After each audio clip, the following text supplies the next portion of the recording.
To go in will be Lazy Griff for William Buick, who has 2 Irish Derbies on Hurricane Lane and Jack Hobbs.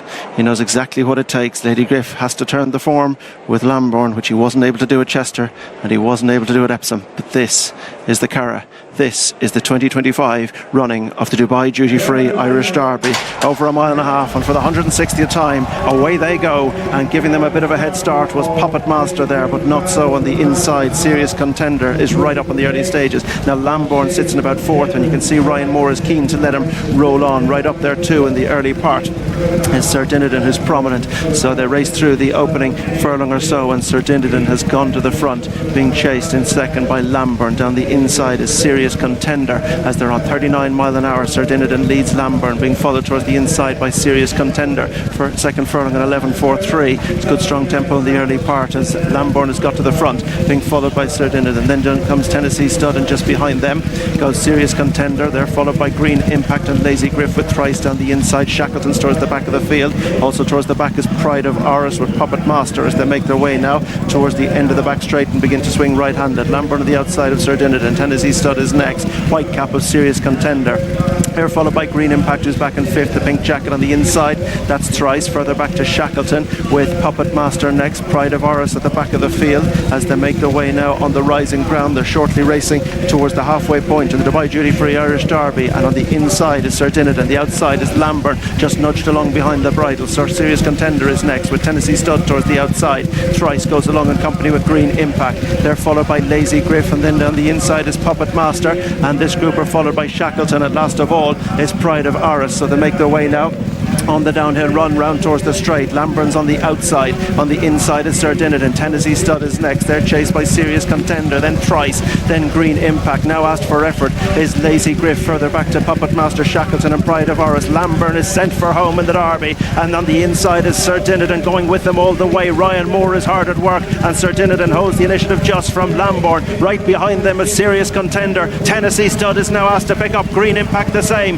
and it's Lambourn in the centre. On the far side, Sir Dinadan. Sir Serious Contender is staying on the outside. There's a bit of a battle up front for Lambourn. It's Sir Dinadan with Serious Contender and Gavin Ryan on the near side, putting it right up to Lambourn. And now it's Lambourn with Serious Contender. These two from Sir Dinadan. And now the 10 is down to 2. It's Serious Contender and Lambourn. Lambourn is holding on from Serious Contender, who is just that. But Lambourn holds the advantage from Serious Contender inside the closing stages. Like grandsire, like sire, like son, Lambourn has done the Derby double from Serious Contender, who lived up to his name. It was close 3 for Lazy Griff, along with others. The judge can pick out the third. Shackleton was behind them, and so too Puppet Master. The final one to go by was Pride of Oris. But Lambourn has done the Derby double, like Australia before him and like Galileo before him, but boy, he had to earn it. He had quite the job of shaking off Sir Dinadan on the inside. Then arrived Serious Contender under Gavin Ryan. For a few moments it looked possible, but Lambourn, just like Whirl yesterday, just like all of those Ballydale runners, they're never beaten. Oh, so tough.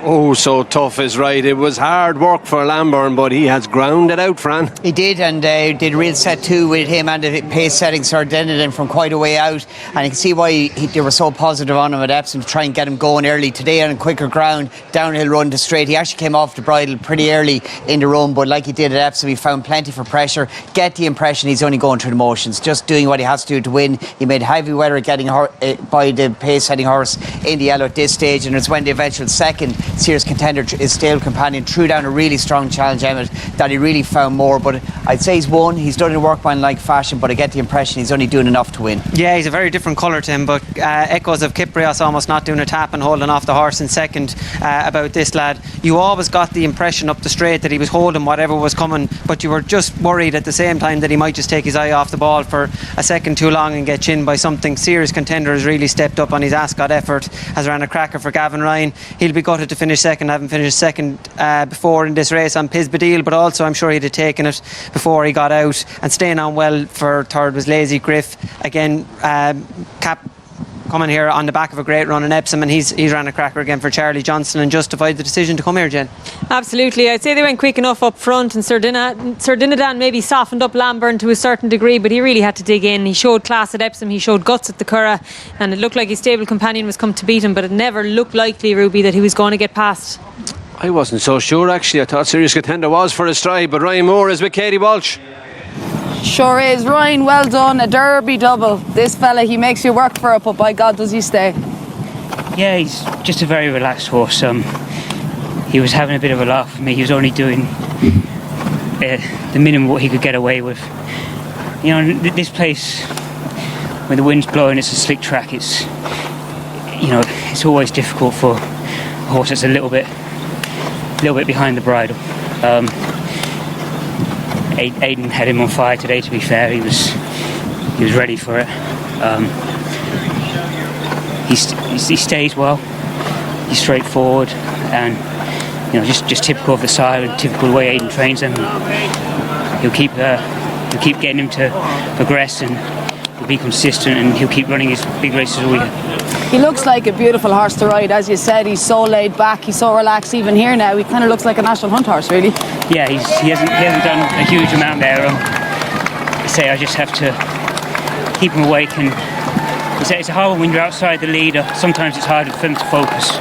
If he was in front, he might focus a bit better. If he was behind, he might focus a bit better. He was just a bit lazy out there, but you know, loads of ability. He's always in control. It's never going to be pretty with him, but he's a big engine. Sir Dinahan went with you every step of the way, and you were going at it from a long way down. I mean, 4 out, I mean, you were rowing away and working away, and I mean, it was just good and solid. Yeah. We'll take a turn here, Pat. 3-9-8-1. You know, it wasn't headless pace, and he was there comfortable, but then he just goes to sleep. And so I had to kind of just keep him going forward, and look, he always felt like he was in control. He might not have looked it, but he always was. I mean, it's fantastic to win an Irish Derby, Augusta Road, and obviously as well, along with Los Angeles, and this is a great race to win. Absolutely, you know, it's took a long time for me to win it, and Aidan wins it a lot, I know, but growing up watching Irish Derbies and the great horses that have won it, it's a really important race, and it'd be great if it could get back to where it should be. Well, Ryan, thank you very much, and well done. Thank you. Well done, lads. Well done, brilliant. Ryan, many congratulations. Ryan, speaking to Katie Walsh, she said he was just having a laugh, that horse. Yeah, no, delighted, Brian. Dean rides this horse every day in Mohammed rode him before that, and Wayne rides him in his work, and Derek and Donal and Anna, they all, Michael, there's a big team around him, so very grateful to them. But he's lovely horse, he's so relaxed. The horse coming with him was only going to help him, and you can see he was pricking his ears all the way up the straight. What were your thoughts during the race when the other horse went forward too? Yeah, no, I knew Ryan would be very happy about that. Ryan would be delighted to have company, and all he would love to get into a battle, and you can see him, and it was great that Gavin came to him and helped him again at the end. He's just so laid back, Brian, I can't tell you. Brian gave him a lovely, uncomplicated, straightforward ride. He knew him to a T from winning on him in Chester and everything Wayne told him, so I couldn't be happier, Ryan. It just strikes you as a horse that only wants to do the bare minimum, but it's there if you want to find it. Oh, absolutely, and he's 100% homebred as well, and so delighted for the lads, but he's that personality, that attitude, it's like everything in life, when people or sports people have that attitude, and he has that straightforward, genuine, and just do whatever you want for you whenever he can. What do you mean by that? He's so genuine, Brian, and he's relaxed. He's like his dad. You put him in first gear, he stays in first gear. If you put him in third gear, he'll stay in third gear. He's not influenced by anything around him, but always wants to please and never overdo himself or anything else or anybody else around him, really. And the second horse, Serious Contender, in fairness to you, you put him up as a horse that could very well hit the board. Yeah, like I said, we thought he couldn't get beat in Ascot. We minded him for the whole year after his first run, and we thought he was even drawn wide, and we still think he'd win. And then the horse that beat him got entered in the King George in a handicap the week before him. But he'll just tell you, you'd think you'd been clever, and someone else was cleverer, obviously. But he's a very good horse, a wooden basset, big, strong, powerful, homebred as well, great cruiser. Gavin gave him a great ride, so I'm delighted, Brian. Yeah, that's 151 Group 1 winners. We keep asking the same questions, but in terms of the Team Ballydoyle, like the Irish Derby, it is still a magic race, despite some criticism in some quarters. It is a wonderful race. No, it's absolutely nonsense, Brian. If everyone would just, instead of be negative, be positive and tell everybody the great day it is and come racing, because when people come, that's when the atmosphere will really build. Don't be putting people off. Tell them how good it is, and you have to come here to realise how good it is, and the more people come, the better it will be. And that is in general with racing. But it's the facility like we thought we'd never have in Ireland. The track, the facilities and the people, the way it's run, it's incredible, really. really. And I have to ask you about, he's getting a massive round of applause here. Ryan Moore, you've put some great jockeys through your hands, but tell me really, what makes Ryan Moore the pilot that he is? He's so special in every way. His mental attitude, his physique, his work ethic, his genuineness, his commitment. He has everything, and by God does he work at it. He doesn't take anything for granted. He doesn't think he's better than anyone else, and he believes he has to work harder all the time. Incredible man. Aidan O'Brien, many congratulations. Another Irish derby. Thanks, really appreciate it, Brian. Yeah, another Irish derby for Aidan O'Brien, and a very, very tough winner in Lambourn as he enters the winners' enclosure. MV Magner on this side of the horse, and I'd say Aidan summed up Ryan pretty well there, Jane. He did, yes. Just aside from talent, hard work, committed, and never takes anything for granted. Aidan could realistically, Ruby, be describing himself there.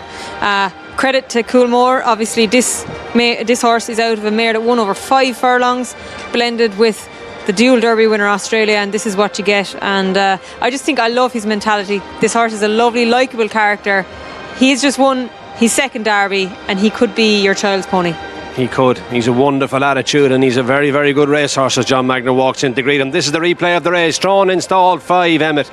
He went forward, but Sir Dinadin in the yellow cap inside of him wasn't going to give him an easy lead. No, I suppose Sir Dinadin had made the running in Goodwood the last day, and they felt that was the best way to ride him, and it was also going to set up nicely for Pride of Aris if there was going to be a pace on.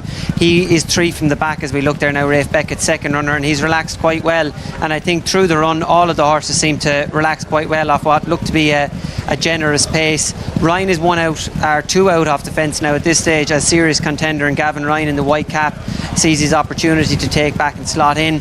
At this point in time, Dylan Brown McMonigal was in a small bit of danger of getting caught 3 wide, but in the pink, Declan McDonough slots in on Trice, and Dylan, in fairness, from stall 10 works wonders to get in and follow the horse that he would have been likened to been following pre-race. He's right up behind your winner, and he's got a lovely run around. I think he ultimately finishes 4th, not good enough, but at this point in time the race is after taking shape. Everyone is pretty much in the slot that they would like to be, Jane, and Ryan at this point is travelling nicely, but he gets only probably past halfway before he's to start niggling this lad. Absolutely, but if you're with some of the other horses, you've got 7 to run here. You can see the light blue silks, William Buick already getting down to work on Lazy Griff. He didn't leave himself down until the home straight. He's run well to finish 3rd. In contrast, the first colours of Mark Chan, I think Green Impact was too keen early on and just didn't stay. Pride of Aris, no excuse, was ridden to stay, didn't get home. Your eventual second is right up there in 3rd, and I think Tennessee Stud Fran had pole position if he was good enough to count. Indeed, and when you get to the win line, the Epsom form, we've taken serious contender eventual second out of it. It's worked out to the pound. Lazy Griff, who was badly outpaced today on the track, maybe a bit more easy ground, would play more to his strengths, but it was to his credit he kept on to be 3rd, not being in his comfort zone for quite a way out. Tennessee Stud a lot sharper today, sitting in 3rd position than he was at Epsom. He's just not good enough. He just came up short here today. He had a perfect trip today after a good run at Epsom where he was out of his comfort zone, but here's where the pace is really on. They're building. Ryan Moore pulls his whip through his right hand. He's trying to get as far as he can to the 2 furlong marker before he commits and really goes for a backhander firm. He knows this horse is going to be lazy. He's going to make hard work of it all the way home, and indeed shaking off the pace setting horse initially took a bit of effort. It was only when the eventual second Emmett joined him that he actually woke up and done a bit. Yeah, that was it. And Ryan described it perfectly, of course, as he always does. It's just focus here. You're hoping he's not going to lose his focus for too long a period of time and give the second a chance to go and nab him, because in fairness he is only doing enough, and he's pulled out plenty close to the line to hold off the second well. The horse that Aidan was referring to that he got beat by an Ascot, of course, is Merchant, who could well